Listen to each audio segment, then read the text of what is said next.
Good morning. My name is Karen Schaefer, and I am owner and CEO of Compass Family Journeys.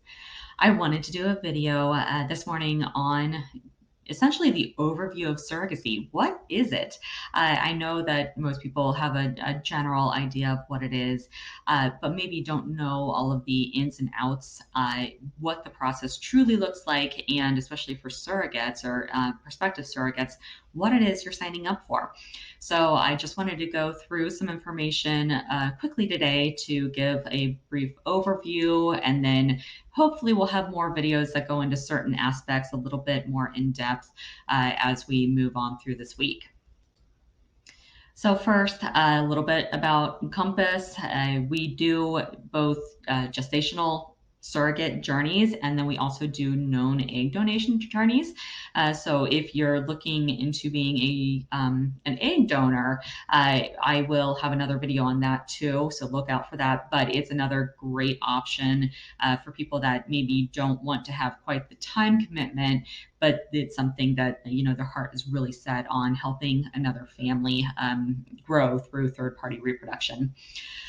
So I mentioned this, but my name's Karen. I'm a mom through in vitro fertilization. So my husband and I we needed to conceive with the help of IVF. I now have a 7-year-old daughter and a 10-year-old son, and they're growing up way too quickly.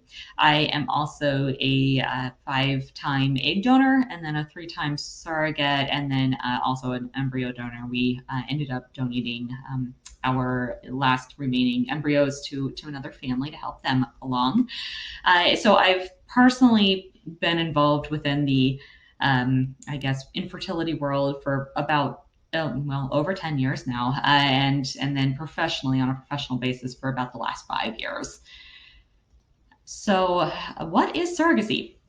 Well, on a very basic level, it is the act of carrying a child or a baby through pregnancy, of course, through pregnancy, for another couple. So it's a situation to where you are not conceiving on your own, and the plan during the conception stage is for that baby to be going to another set of parents. So you went into this journey with that thought, and that was the process. That was part of the process.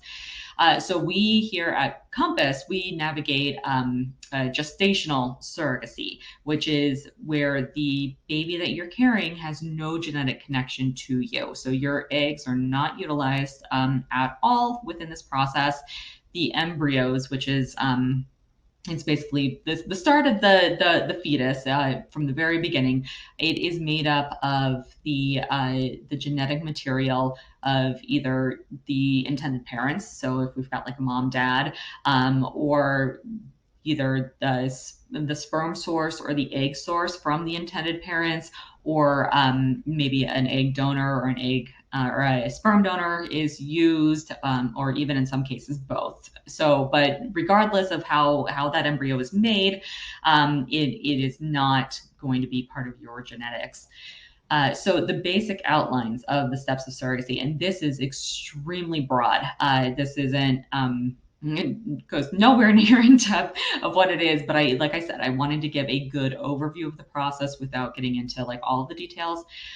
So I broke it up into 3 stages. So we've got the first stage, which is qualifying you as a candidate, and then going into matching. So this involves everything. I'll go into like the what it does involve, but this is getting you ready. So this is before we even present you to potential parents. We've got a lot of work that goes on behind the scenes to get that started. And then the matching, once that is completed, once we have you as a qualified candidate, that's when we start looking at options for parents that we can match you with and move into that process. Stage 2 is then going to be the actual physical medical screening and getting the green light from their fertility clinic. And then the legal stage of the process. So getting through contracts, because everything is based off that contract. So that is, it looks very little on the screen here, like one little tiny stage, but that actually that's where the most patience is needed. And it does take a little while to get through that stage. And then the third stage is going to be the actual cycling to achieve pregnancy, and then the pregnancy itself. So with the screening process, what are we looking for? What are we screening? I keep saying we're going to qualify you, we're going to screen you. So these are the four main areas of it that we at Compass do to give you a good idea. One of the ones that I don't have on here, which maybe because of my mind it sounds self-explanatory, but we do like a Zoom or some sort of video conference consult. So I want to be able to, have you seen me? I want to see you and really be able to answer your questions. So that's typically the first stage of this. But when we're talking about the actual logistical parts and the things that we're physically obtaining, this is what we're looking for. So we've got your medical records. This part, talk to anyone that has to screen and they'll tell you it is a pain, but we do need to collect all of your medical records from basically all of your OB history. So we're trying to go back as far as we can to encompass at least all of your pregnancies, but we do like to get some of the gynecology history too, and know if there were any issues that could kind of pop up or create issues down the line. So that's typically my first stage, just because it can take some time to get those filtering back to me. We want to start with getting that collection process going. Background checks, that's going to be the next, actual checkpoint. So with background checks, we're going to be pulling a background both on you as a surrogate and then spouse, partner, essentially anyone over the age of 18 that you work closely with in your day-to-day life. So, if you've got some roommate that is running out like above the garage or something, then that's going to be a different story. But for someone that, is part of your life, lives with you within your home, we will need to pull a background on them. It's not scary. It's not really a big deal. It's very similar to like what you would have pulled for like an employer, or say you needed to get like your licensure for, I don't know, like real estate or teaching or something like that, and they need to do a background check. It's a similar process. So it's easy. It's just one, piece of paper filled out, and we're essentially just making sure that there's nothing huge in there that could really either put baby at risk, or that could cause issues with the legal process down the line. We're also doing the psychological screening. So this, I call it screening here because evaluation sounds like a scary word, but it is an evaluation. I say all the time, you can be as physically ready, for surrogacy as possible. But if you're mentally underprepared, or there's something that's still like a hang up psychologically, it doesn't mean like you can't do it, but it just might not be the right time, right at the moment. We want to make sure that we're looking at that right from the get-go, and we're answering all of your questions. I also like to use the psych screening as it's a third party that you're meeting with that has no interest in having you match, really. There's no financial gain for them or whatnot for you to match. So they are this independent third party that you can ask questions and really get those what ifs answered. And it's just another educational checkpoint along the way to make sure that your questions are answered and you're really thinking about all of the what ifs. I don't tend to be a real, I guess, always, puppies and rainbows or anything like that. So I will be open and honest with you as far as, risks that you're taking on and things to look out for. But to hear those again stated from the mental health side can be incredibly helpful, because I want to be able to dive into those questions. If something comes up during that screening and you're like, I didn't think about that. Like, what are the risks? Let's talk about it. Let's make sure that this is actually the right path for you. And then the fourth, so insurance. This is my personal nemesis, but this is also why I do it, within the screening stage or right off the bat. So what we're doing, and a lot of times I never knew that much about insurance until I had to with the job. So most people don't. But your health insurance, there are some things that they are required to cover, but there are also some things, some medical procedures or codes or whatnot, that if they decide it's not financially feasible or within their best interest to cover certain things, they will exclude it. So meaning if they saw codes come through specific to a surrogate pregnancy, they'll just say, no, we're not going to pay that. It was in your booklet. We don't want to pay that. We don't have to pay it. So what we need to do is we need to look at your insurance booklet for your current health insurance policy at the beginning of the process and see if it is truly something that we can use, or if we can't, how are we going to move forward? What are the other plans that'll be available? Now you can still keep your primary health insurance in about 95% of the cases. So I don't want to, you're not having to ruin anything like with your family's healthcare or whatever. But if it can't be utilized, we do need to have a secondary policy put into place that we can use specifically for the surrogacy pregnancy. And then the next question, what can disqualify me? Okay, so this is so much easier for me to talk about than it is to just put it in writing, because it's not, there are some things that are very black and white, but then there's also some gray areas. And I don't ever want people to be left with feeling like, why? Or, that doesn't make sense to me. So we're going to go over a few things here. First and foremost, we are not looking for perfection. Even if I'm looking at my own medical records, there are things in there where I'm like, eek, I can't believe I actually said that. And pretty much everything goes into those medical records. You'd be surprised how much is actually notated in them. But we are not, it's not a matter of, we need that perfect unicorn candidate. There are going to be some clinics that require it. So we need to be mindful of that. But what we're really looking for, especially when it comes to your medical history and your pregnancy history, is that if something did come up, we want to make sure that it's not putting either you or that baby that you're carrying at any additional risk. So there are some complications that come up that, say maybe like a low-lying placenta. That's one that kind of came to mind. That's something that is pregnancy specific. It's an issue that maybe you had with one specific pregnancy. Yes, it's a pregnancy complication. So I never want to say complication-free pregnancy. It is a pregnancy complication, but it's kind of like a luck of the draw type of situation, like where that placenta actually implanted. So not everything is going to disqualify you. If you have, questions, or like, I think they may have mentioned that, I had this issue or that issue, just ask.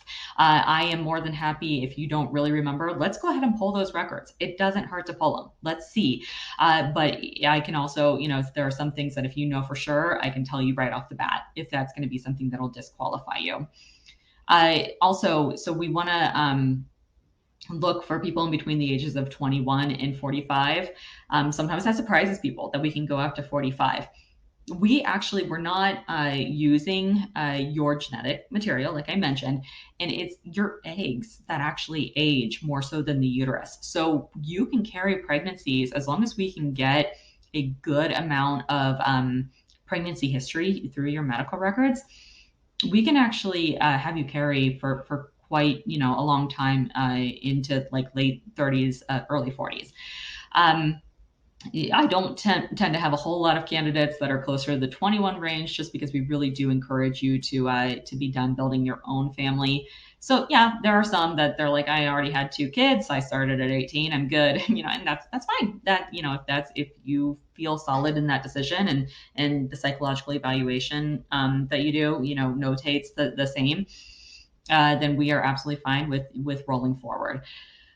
So you can't have any, major drug use or current nicotine usage. Other things that could be problematic that we want to look for is, if we have smoking in a pregnancy, like past pregnancy or whatnot, if it was your most recent pregnancy, then that's going to be an issue too. But basically, we need to make sure that, there's nothing going on that is it was habit forming. Like that's really the big deal, that it's habit forming, and it's something that you tend to depend on, because if you are like a current smoker, but everything else looks fine, that's fine. But we need to have a little bit of a history here of no nicotine usage. So we might require you to go, maybe 6 months without, to essentially prove that you're low risk to the clinic. With the background check. So no history of major criminal history or felonies. Again, it's not like we're looking for, traffic violations and all that jazz, but it's things that, are there things that could point to a substance abuse issue, or are there things, with like domestic violence that could put you or the baby at harm, within your home? Those are the things that are going to be very pertinent and that the legal teams are most concerned with. You need to live in a surrogacy-friendly state. Luckily, that is the majority of states within the U.S. We can't work in the two that come to mind are going to be Michigan and Louisiana. You can be a surrogate in Louisiana, but it cannot be a compensated surrogacy. So it's not something from an agency perspective that we tend to navigate. So that is something that we need to consider where you live and how that's going to play into the journey. And then you can't be receiving government assistance for food or housing. And this one, I understand why people tend, off the bat to have an issue with this. What I'm going to point out with this, though, is that it's not a matter of like discriminating against, people of certain socioeconomic statuses or whatnot. The reason for this is that while we have come a long way and we have a lot of people that are pro surrogacy and they support it, especially within the legal realm and judges that are issuing parentage and such, we do still have some, judges and court systems out there that maybe surrogacy is not, they may be a little bit more anti-surrogacy, or they don't like the idea that. So we need to make sure that when your contract and your history on, everything that we did during screening, when that goes to the courts for them to issue the parentage for your intended parents, that there's nothing in there that they could look at to then raise issues and actually put the intended parents' parentage into jeopardy. That's the very, very last. I mean, that is like the most important part of this, is that parentage needs to be easily attainable for these parents. And so anything that could put that at risk, it's just not even an area that we don't even want to try. We don't even want to go there because it's not an area where you want to try to, test your luck, I guess I would say. Okay, so with what you'll be doing. So first, and this sometimes surprises people. Other times, people have done a little bit of research, but you will have shots, and not the fun kind, unfortunately. These are injections. These are daily injections in many instances. So they are they're intramuscular injections. So they're going to go into large muscle areas, basically on your body. They look a lot scarier than they feel. Most typically, the physicians will have you do them in people call them butt shots, but they're basically I call them love handle shots. They're kind of like on your backside, right above your bum. And so they are, some people will do, I did them all myself. I'm a control freak. I didn't like the idea of having someone else do them for me, but it's something that either you can do yourself or you can have someone within your home do, but it is extremely important to this process. I can't stress how important this is. And because I'm someone that wants the why, I'll give you the why.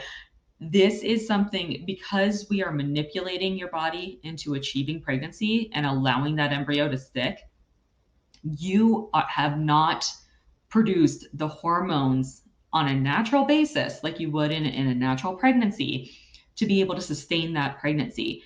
So if you even missed like one shot, it could, depending on where your levels are, it could cause you to lose that pregnancy. That is how important these shots are. So I need people, when they're signing up for this, to understand that it's a big medical procedure that you're going through, and so you need to be up for that challenge. But I promise, they aren't that bad. They're scary. They're intimidating. But once you get one under your belt, it actually is under your belt. But once you get that first one done, it isn't as intimidating as it is, leading up to that. It's more the anticipation. Travel. So we work with intended parents that are, honestly, they're all over the world. But even here in the US, like for our domestic parents, chances are good that they're not going to have a clinic that is local to you. For the most part, you will need to travel out of state. So that typically includes, if like the first transfer work, if it only takes one one transfer for the process, then it'll include 2 trips typically. So your medical screening is going to be a solo trip. You get, kid-free, mama-only vacation. Yay. They're my favorite. But out to wherever that clinic is located. And it's either in and out same day. Sometimes I can make that happen, or like one overnight. And that will be for the actual medical screening to make sure that the clinic is okaying you for the process.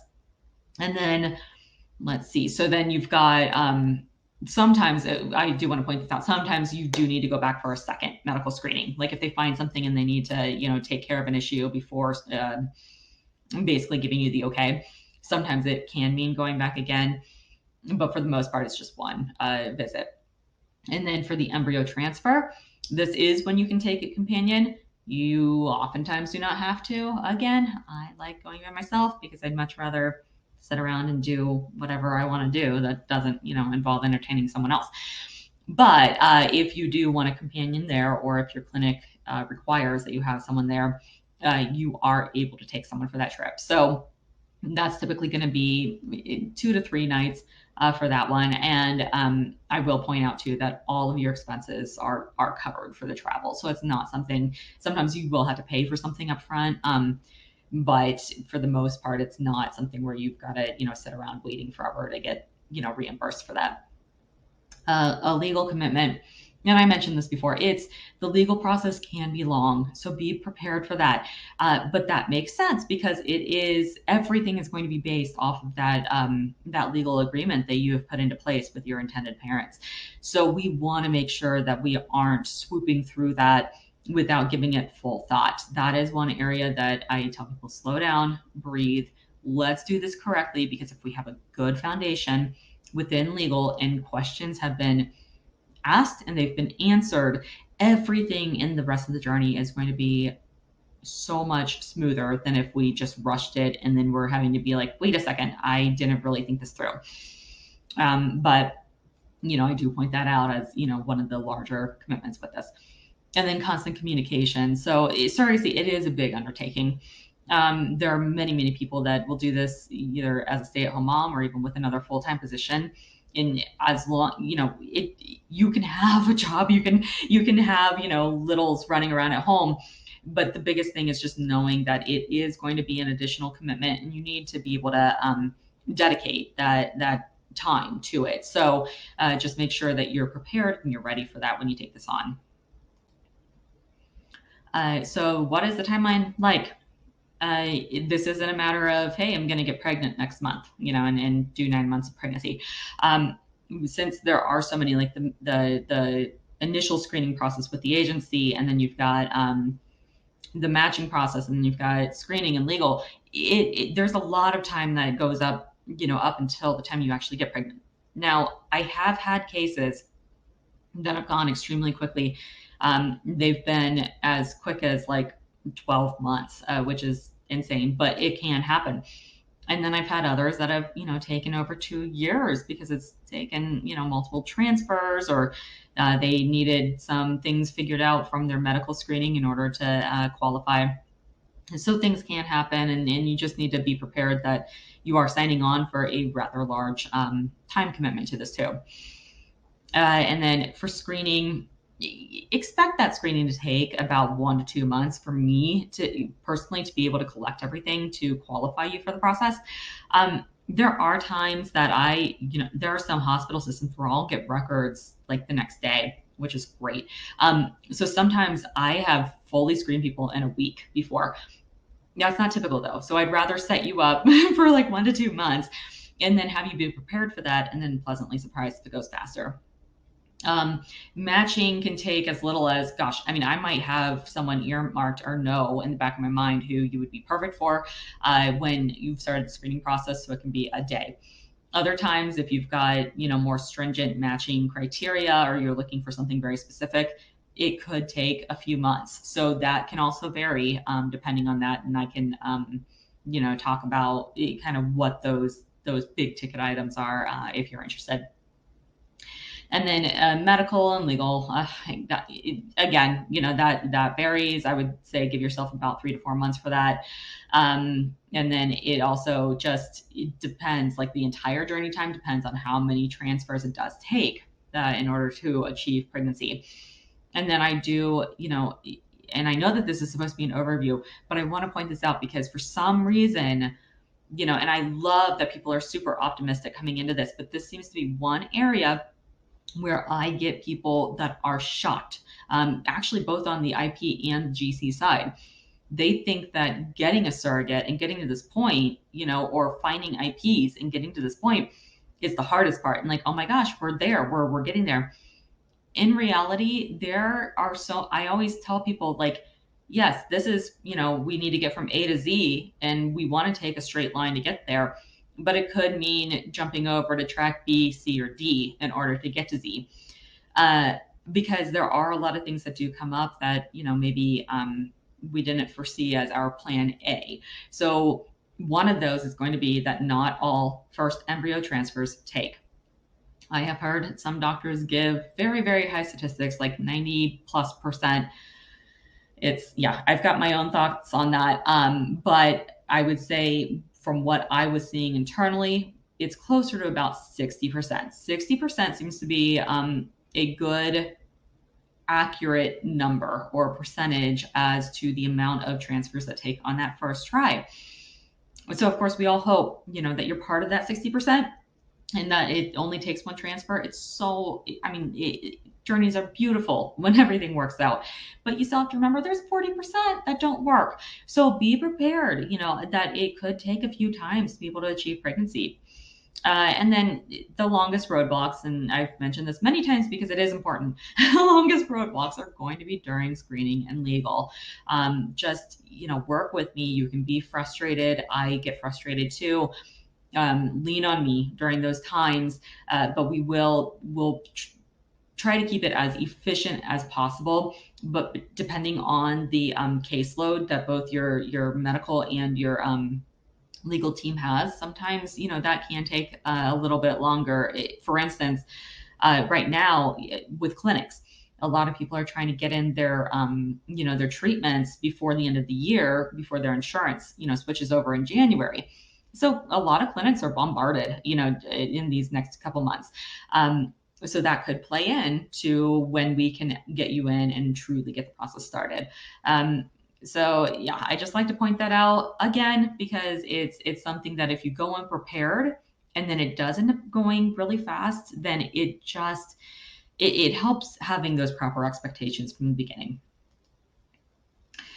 So like I mentioned, if you want to talk to me personally and really go over some of your pregnancy history or any questions that you have that are particular to your situation, that's what I'm here for. Feel free to reach out. You can do it through our website, which is compassfamilyjourneys.com. You can email me, you can call me, you can text me, whichever way is easiest for you. Feel free to reach out, and I'm more than happy to go over that with you. You can even start your preliminary application if you would like, and we can kind of work side by side. Like, let's start getting your medical records while we're answering those questions. I will take your lead on what you feel most comfortable with that. So I do want to thank you for listening today and just joining in on this. I hope that you got some good information and information that you were looking for. Please, if you've got anything else, reach out, and I look forward to hearing from you soon.